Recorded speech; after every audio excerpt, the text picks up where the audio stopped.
Now, coverage you can count on. This is 12 News Now at 10 on Fox Providence.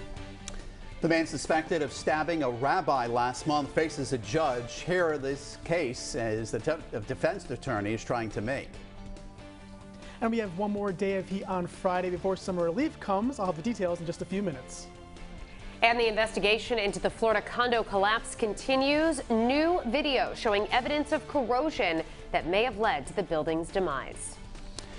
Right now we are tracking some breaking news. The United States Supreme Court has ruled evictions can resume across the country. This move blocks the Biden administration from continuing a ban on evictions that was put into place earlier in the pandemic. The High Court says the CDC, which reimposed the eviction moratorium this month, lacked the authority to do so under federal law without explicit congressional authorization.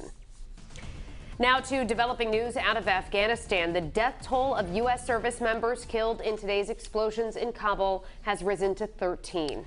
60 Afghans were also killed. Horrific images of bodies and wounded survivors have been coming out of Afghanistan all day long. We are opting not to show that graphic footage.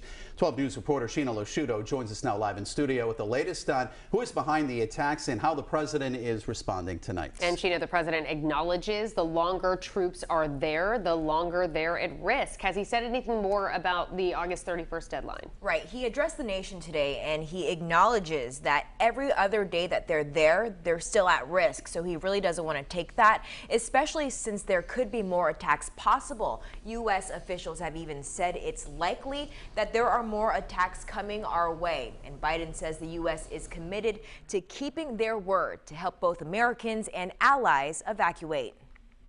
New images from Kabul showing the aftermath of Thursday's explosion when an already desperate situation turned deadly.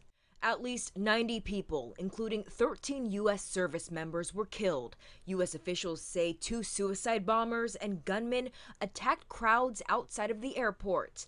General Frank McKenzie says it's likely the people responsible plan to strike again.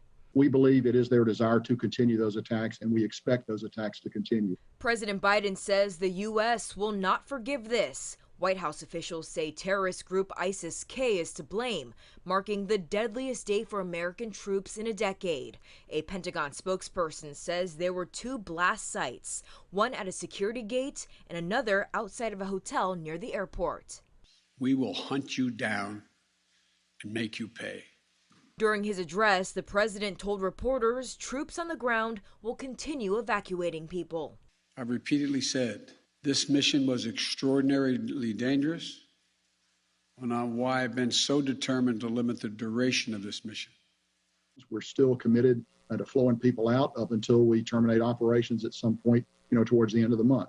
But I think we have the ability actually to do all of those things as we go forward. And earlier this week, the president said the U.S. is on track to finish the mission by the 31st. And at last check, there were an estimated 1,500 Americans still in Afghanistan and thousands of more Afghans hoping to leave.